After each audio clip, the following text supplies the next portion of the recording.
Hello students, आपका atomic structure का जो लेसन चल रहा है उसमें आज के इस लेक्चर में अपन ने डी ब्रोगली कंसेप्ट पढ़ना चाहेंगे।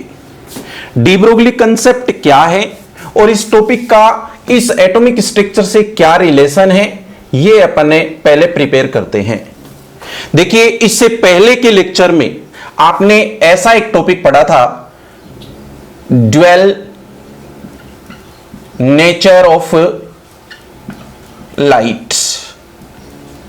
ड्यूअल नेचर ऑफ लाइट का जो टॉपिक होता है उसको लाइट की स्टडी में कंप्लीट किया गया है, जिसमें आपने पढ़ा होगा according to Einstein, according to Planck's, उनकी एक कंबाइन इक्वेशन आई हुई है। इसी इक्वेशन के इसी टॉपिक के बिहाफ पे आज अपन जो अपना नया टॉपिक शुरू कर रहे हैं वो है डी ब्रोगली कंसेप्ट। ये डी ब्रोगली कंसेप्ट का जो टॉपिक चलेगा वो ये होगा, देखिए, ड्यूअल नेचर ऑफ मैटर। देखो, ये वाला टॉपिक अलग है, ये टॉपिक अलग है। आपको फिर क्लियर कर दूं मैं कि एक साइंटिस्ट थे आइंस्टीन और इनके साथ में प्लैंक की एक इक्वेशन थी, इन्होंने लाइट की स्टडी की थी। जबकि इस टॉपिक को आधार मान करके, इसको बेस मान करके आज ये टॉपिक स्टार्ट हो रहा है जिसको अपन ड्यूअल नेचर ऑफ मैटर बोलते हैं। डी ब्रोगली का एक कंसेप्ट है, इसलिए इसके लिए जो साइंटिस्ट याद रखना है वो है डी ब्रोगली। तो ध्यान रखिए कि जब आपके पास में आइंस्टीन और प्लैंक की इक्वेशन थी तो उस इक्वेशन में अपन ने क्या पढ़ा था, क्या सीखा था, 1 मिनट के लिए उसको मैं रिपीट कर दूं जिससे इसका लिंक इस टॉपिक के साथ में सेट हो जाए। स्टूडेंट्स, आपने ये तो पढ़ा ही था उस समय, E is equals to MC square and E is equals to H nu. ये प्लैंक के अकॉर्डिंग था और ये आइंस्टीन के अकॉर्डिंग था। ये दोनों इक्वेशन जब अपन एक दूसरे के इक्वल करते हैं तब आपका यहां पर एक रिजल्ट होता था, lambda is equals to H upon MC। ये इक्वेशन अपन ने इलेक्ट्रोमैग्नेटिक रेडिएशन के टॉपिक में पहले से ही प्रिपेयर कर चुके हैं, काफी इंपॉर्टेंट रिएक्शन मानी जाती है। इस इक्वेशन को बेस मान करके, ये लाइट के लिए इक्वेशन होती है, इसको बेस मान करके हम आज का टॉपिक ये वाला पढ़ना चाहेंगे। यहां जो आपने टॉपिक पढ़ा था उसमें क्या था एक्चुअली बोलना, lambda. Lambda means wavelength of light. H means Planck constant. M mass of photon. Photon इसलिए कि लाइट की स्टडी हुई है तो लाइट के छोटे पार्टिकल को अपन फोटोन बोलते हैं। And C velocity of light, जो कांस्टेंट वैल्यू होती है। ऐसा आपने पहले से ही प्रिपेयर कर लिया है, ये टॉपिक आपका पहले से पढ़ा हुआ है। और आज अब अपन कह रहे हैं ड्यूअल नेचर ऑफ मैटर। आते हैं इस टॉपिक पर, ध्यान से सुनिए। डी ब्रोगली का ये मानना है, इनका एक कंसेप्ट है कि जब हम फोटोन पार्टिकल पर रिसर्च कर चुके हैं, फोटोन पार्टिकल क्या है, एक मूविंग पार्टिकल है, एक मोशन पार्टिकल है, और इस मूविंग मोशन पार्टिकल पर हम दो टाइप की नेचर पढ़ते हैं। एक तो आपने पढ़ा था पार्टिकल और एक आपने इसको पढ़ा था वेव।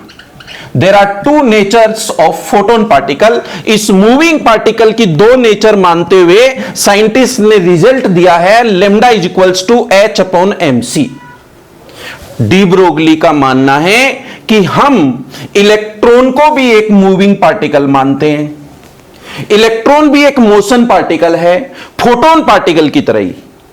तो जब फोटोन पार्टिकल पर रिसर्च करेक्ट हो चुके हैं, रिजल्ट्स आ चुके हैं, इनको अपन यूज में ले रहे हैं, तो क्यों नहीं अपने को इलेक्ट्रॉन की भी ड्यूअल नेचर माननी चाहिए। जैसे आप लाइट की ड्यूअल नेचर मानते हो और उससे रिजल्ट प्राप्त करते हो, वैसे ही हमें मैटर की भी ड्यूअल नेचर माननी चाहिए, दो नेचर माननी चाहिए, एक तो पार्टिकल और एक वेव।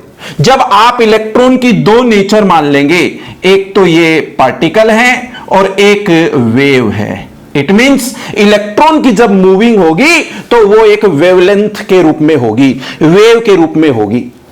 आप डी ब्रोगली की इस बात को थोड़ा ध्यान से सुनिए। ये कहना चाहते हैं कि हमें इलेक्ट्रॉन मूविंग का जो पार्ट है उसको लाइट मूविंग से कोरिलेट करना चाहिए और वहां के रिजल्ट्स को ही हमें काम में लेने चाहिए। इसलिए ये रिजल्ट्स हम इससे मैच करवा रहे हैं। जो लाइट के लिए अपन ने इक्वेशन नोट कर रखी है वो अब मैं मैटर के लिए नोट करूंगा। तो देखिए वो इक्वेशन कैसे लिखी जा सकती है। Lambda is equals to H upon M V, ये वाली इक्वेशन और उस वाली इक्वेशन में आपको कोई भी डिफरेंस यदि दिख रहा है तो उसको ध्यान से देखिए। मैं यहां पर नोट करूं लेमडा, बोलिए वेव लेंथ, एच बोलो प्लैंक कांस्टेंट, एम चेंज हो गया है। यहां पर आप कह रहे थे मास ऑफ फोटोन पार्टिकल, तो अब आइडिया लगाइए, आप बताइए इसी इक्वेशन को अब मैं मैटर के लिए नोट करूं तो यहां पर कहेंगे मास ऑफ इलेक्ट्रॉन, इलेक्ट्रॉन का मास है यहां पर। यहां आप कह रहे थे सी वेलोसिटी ऑफ लाइट कांस्टेंट होती है और अब मैं बोलूंगा वी वेलोसिटी ऑफ इलेक्ट्रॉन जो चेंजेबल रहता है। स्टूडेंट्स, इस इक्वेशन में और इस इक्वेशन में एक बेसिक कंसेप्ट का डिफरेंस है। इसको बेस मान करके ये नई इक्वेशन बनी है जो कि अपन एटम, मॉलिक्यूल और मैटर के लिए अप्लाई कर रहे हैं। इसी इक्वेशन में अब हम चेंज करते जाएंगे जो भी अपने को चेंज करने हैं। पढ़िए इसको, इक्वेशन नंबर 2 मान लें अपन इसको एक बार, इक्वेशन नंबर 1 फॉर लाइट और ये 2 मान लिया एक बार। मैं बोलूं lambda is equals to H upon P.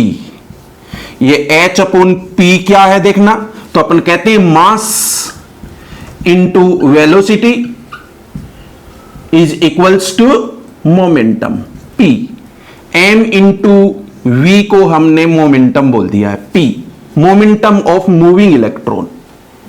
आप इस इक्वेशन में ही जो इक्वेशन नंबर 2 है इसमें ही आप देखिए V देख रहे हैं, तो हम एक फॉर्मूला जानते हैं, kinetic energy is equals to half M V square. Kinetic energy equals to half M V square में हम ये देखो जो V देख रहे हैं इसको कैसे लिख सकते हैं, इसलिए आप बोलो V square is equals to kinetic energy into 2 upon M. मैं अगर इसको V कर दूं तो बोलिए ये क्या हो जाएगा, रूट। आप इस V को अप्लाई कर सकते हो इस जगह पर, इसलिए लेमडा से किसका रिलेशन बन गया है, बोलो काइनेटिक एनर्जी का। इसलिए आप अगर इस V स्क्वायर से हम वैल्यू निकालते हैं तो भी अपने पास में एक इक्वेशन और नहीं बनती है। स्टूडेंट्स, जब ये इक्वेशन आई तो वापस से यहां पर बोर साइंटिस्ट का रिलेशन है, बोर्स मॉडल। जब बोर का मॉडल अपना चल रहा था तो उन्होंने 2 इंपॉर्टेंट इक्वेशन दे रखी थी, बार बार बोला जा रहा था, m b square is equals to z e square upon r and moving electron का angular momentum m B are is equals to N H upon 2 pi. ये इक्वेशन बहुत इंपॉर्टेंट मानी जा रही है। इस इक्वेशन से हम क्या नोट कर सकते हैं, ये जो इक्वेशन देख रहे हो इसको मैं लिख सकता हूं 2 pi are is equals to N H upon M b. ये जो इक्वेशन देख रहे हैं n H upon M b वाली, इस इक्वेशन का मैं रिलेशन बनाऊं एक बार इक्वेशन नंबर 4 से, सॉरी 2 और 4 का। तो देखो 2 नंबर इक्वेशन में आप देख रहे हैं H upon M V. H upon M B को क्या कहा जा रहा है, lambda. H upon M B को लेमडा यदि कहा जा रहा है तो बोर वाली इक्वेशन में भी H अपॉन एम बी है, आप ध्यान दो। और H अपॉन एम बी को डी ब्रोगली के अकॉर्डिंग क्या कह रहे हैं, लेमडा। तो मैं इसी इक्वेशन में, बोर वाली इक्वेशन में क्या चेंज कर रहा हूं, बोलिए 2 pi are is equals to N lambda. 2 pi r circumference is equals to the product of number of orbit and wavelength. आप इस इक्वेशन से भी न्यूमेरिकल सोल्व कर सकते हैं। कहने का मतलब यह हुआ कि जब हमारे पास में ड्यूअल नेचर ऑफ लाइट का टॉपिक है तो फिर इसको बेस मान करके हम ड्यूअल नेचर ऑफ मैटर पढ़ते हैं। और ये जैसे ही टॉपिक अपने सामने आया तो हम कह सकते हैं कि अब एटम की जो रिसर्च है, एटम का जो टॉपिक चल रहा है, उसको वेव मैकेनिज्म में पढ़ना चाहिए। ये जो ड्यूअल नेचर ऑफ मैटर का टॉपिक चल रहा है, ये केमिस्ट्री से ही नहीं, फिजिक्स से भी रिलेशन रखता है। इसलिए ये इक्वेशंस आपके फिजिक्स में भी काम आती हैं। यहां जैसे ही डी ब्रोगली का कंसेप्ट शुरू होता है तो इस इक्वेशन को डायरेक्ट लिखा जा सकता है इसको बेस मान करके। तो आप एम बी को तो बोलिए मास इंटू वेलोसिटी यानी मोमेंटम, और इस मोमेंटम में यदि v की वैल्यू अपने को निकालनी हो तो अपन कहां से निकाल सकते हैं, बोलो, काइनेटिक एनर्जी और मास ऑफ इलेक्ट्रॉन से भी निकाल सकते हैं। इस v को अपन यहां पर भी शिफ्ट कर सकते हैं, इसलिए लेमडा का रिलेशन किससे आ सकता है, काइनेटिक एनर्जी से। इसके अलावा हम इस इक्वेशन का रिलेशन बोर से बनाते हैं। बोर के मॉडल में M B are is equals to N H upon 2 pi आता है, जिसको circumference is equals to N H upon M B बोलते हैं। Circumference is equals to 2 pi are is equals to N lambda equation भी बनती है students. इसलिए आपके बेसिक कंसेप्ट के according dual nature of matter का ये पॉइंट बनता है। ये न्यूमेरिकल का पार्ट है। जैसे ही इस वीडियो में, लेक्चर में आगे जो टॉपिक बनेंगे इनके न्यूमेरिकल में सोल्व करवाऊंगा, तब इसको अपने को और डिटेल से पढ़ना है। नेक्स्ट, आज का अपना टॉपिक डी ब्रोगली का हुआ है। इसके बाद अगला जो आप अपन टॉपिक पढ़ रहे हैं वो है हाइजेनबर्ग्स अनसर्टेनिटी प्रिंसिपल। हाइजेनबर्ग्स अनसर्टेनिटी प्रिंसिपल का टॉपिक प्रिपेयर कर रहे हैं। ये टॉपिक क्या है, देखिए, फिजिक्स के साइंटिस्ट हैं, केमिस्ट्री में भी इंटरफेरेंस करते हैं। तो क्यों करते हैं, इन्होंने बोर को भी फेल किया था। बोर का कंसेप्ट इनके अकॉर्डिंग नहीं था, इसलिए फेल माना जाता है। हाइजेनबर्ग के थीम को सुनिए, समझिए। देखिए, हाइजेनबर्ग का मानना है कि 2 टाइप के पार्टिकल होते हैं। पार्टिकल कितने टाइप के मान लिए, 2 टाइप के। एक तो माइक्रो पार्टिकल्स और एक लिख दिया मैंने मैक्रो पार्टिकल्स। माइक्रो यानी छोटा पार्टिकल होता है और मैक्रो यानी बड़ा पार्टिकल होता है। इतना छोटा होता है कि नग्न आंखों से दिखाई नहीं देता है, और इतना बड़ा होता है कि इसको देखने के लिए माइक्रोस्कोप की जरूरत नहीं है, यह आसानी से दिखाई देता है। जैसे इलेक्ट्रॉन भी एक कैसा पार्टिकल है, माइक्रो। जैसे फोटोन भी एक कैसा पार्टिकल है, micro. Photon particle, electron particle micro particles हैं। हाइजेनबर्ग का कंसेप्ट केवल माइक्रो पार्टिकल्स पर लगता है, मैक्रो पार्टिकल्स पर अप्लाई नहीं होता। बोलिए, केवल किस पर लागू होगा, माइक्रो। जैसे इलेक्ट्रॉन है, फोटोन है, इन पर, मूविंग पार्टिकल पर लगता है। आप जिस कमरे में बैठे हैं उस कमरे में बहुत छोटे छोटे लाखों की संख्या में पार्टिकल्स मूवमेंट करते हैं, अभी भी कर रहे हैं। वो दिखाई नहीं दे रहे, इतने छोटे हैं कि वो उनको आसानी से देखा नहीं जा सकता। वो माइक्रो पार्टिकल है। उन सभी पार्टिकल्स पर हाइजेनबर्ग का अनसर्टेनिटी प्रिंसिपल अप्लाई होगा। लेकिन क्रिकेट की बॉल जो अपने को आंखों से साफ दिखाई देती है, उस पर अनसर्टेनिटी प्रिंसिपल अप्लाई नहीं होता है। क्यों नहीं होता है, उसका कारण समझने के लिए हम ये 2 एग्जाम्पल लेंगे। कमरे में जो पार्टिकल मूविंग कर रहा है वो, और क्रिकेट की बॉल। एक तो माइक्रो पार्टिकल, एक मैक्रो पार्टिकल। इन दोनों को आप इमेजिन करिए, ध्यान से सुनिए, टॉपिक समझ में आ जाएगा। स्टूडेंट्स, आप जिस पार्टिकल को देख कमरे में इमेजिन कर रहे हैं, दिखाई नहीं दे रहा, कोई एक पार्टिकल आप कल्पना कर लो मेरे साथ में, आप जुड़िए सब टॉपिक के साथ में, कोई एक पार्टिकल पर कल्पना कर लो कि इस रूम में ये पार्टिकल यहां पर है। मैं रुक रहा हूं थोड़ी देर के लिए। किसी एक पार्टिकल पर आप एक बार कल्पना कर लीजिए। कल्पना कर ली सबने? यस। अब देखिए वो पार्टिकल अभी भी वही है क्या? नो, मूव कर रहा है, यहां से यहां चला गया, यहां से यहां गया, यहां से यहां आ गया।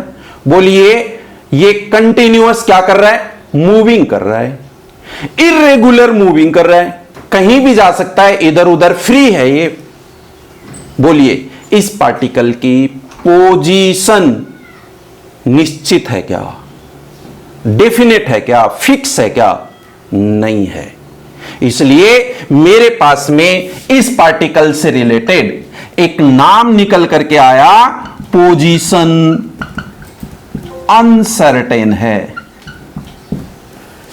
उस माइक्रो पार्टिकल की पोजीशन अनसर्टेन है। अब दोबारा से उसी पार्टिकल पे चलते हैं कि जिस पार्टिकल के बारे में आपने इमेजिन किया, कल्पना की थी, सोचा था, उस पार्टिकल का एक मास और उस पार्टिकल की वेलोसिटी, मास इंटू वेलोसिटी को बोलते हैं मोमेंटम। वो पार्टिकल किसी दूसरे पार्टिकल को कोलिजन मारता है, उसके कोई कोलिजन होती है और बहुत सी कोलिजन से उसकी मोमेंटम चेंज होती रहती है। मतलब वो पार्टिकल निश्चित पोजीशन पर नहीं है और उस पार्टिकल की निश्चित मोमेंटम नहीं है, इसलिए एक नाम और आ गया, मोमेंटम। भी क्या है?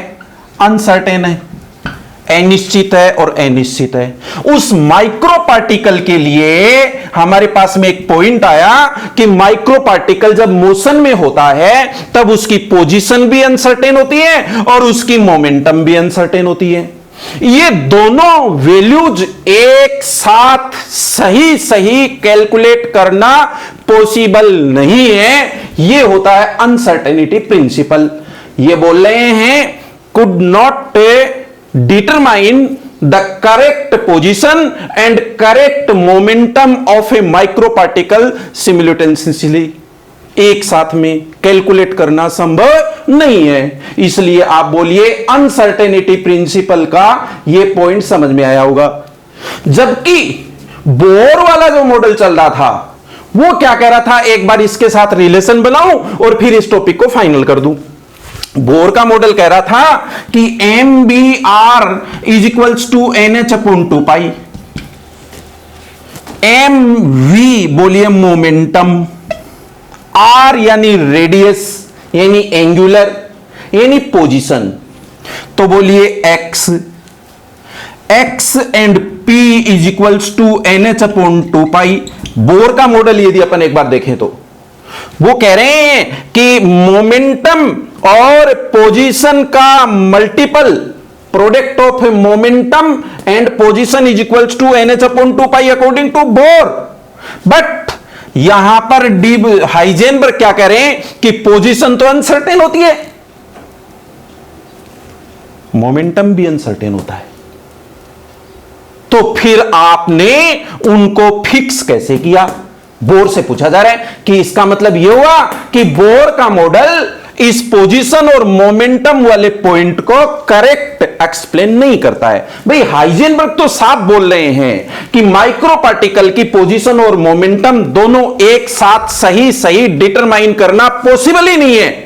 वो ये कह रहे हैं कि आप ऐसा कर सकते हो, अनसर्टेन की बजाय बोलिए change in momentum into change in position is equal to और greater than h upon 4 pi. ये हाइजेनबर्ग का फॉर्मूला बन के आता है, जिसमें हम ये कहेंगे कि जो पोजीशन है उसको तो अपन बोलेंगे x, चेंज इन पोजीशन क्योंकि अनसर्टेन है, और मोमेंटम में चेंज है इसलिए डेल्टा p, जहां delta p is equals to m into delta V. आप ये देखो, जो पार्टिकल मूविंग कर रहा है यहां पर आपके इस कमरे में, उस पार्टिकल का मास थोड़ी चेंज होता है, उस पार्टिकल की चेंज क्या होती है, बोलो वेलोसिटी। तो वेलोसिटी में चेंज होता है, तब ये डेल्टा पी लिखा जाता है। एक बार इसको फिर से बोल दूं मैं, आप ध्यान से पढ़ना। बोलिए, the product of change in momentum and change in position is equal to और greater than h/4 is known as uncertainty principle of Heisenberg. ये इसका मैथमेटिकल पोर्ट होता है और इससे पहले ये इसके थ्योरेटिकल पोर्ट होता है। आप इसको तो बोलिए कि ये केवल इलेक्ट्रॉन, प्रोटॉन या माइक्रो पार्टिकल पर ही अप्लाई होता है, और जितने भी माइक्रो पार्टिकल्स होते हैं उनकी पोजीशन और मोमेंटम दोनों एक साथ सही डिटरमाइन करना पॉसिबल नहीं है। तो इसलिए हम कहते हैं कि उसमें चेंज आता है, मोमेंटम में उसकी पोजीशन में चेंज आता है, इसलिए तो ये फॉर्मूले में चेंज आ गया है, और उसकी वैल्यू ज्यादा होती है या इक्वल होती है h/4 के। आप इस मैथमेटिकल पोर्शन को आप लर्न रखेंगे और इस पर हम न्यूमेरिकल पढ़ेंगे। मैं समझता हूं शायद अनसर्टेनिटी प्रिंसिपल ऑफ हाइजेनबर्ग का टॉपिक प्रिपेयर हो गया होगा। Thank you, best of luck, have a nice day.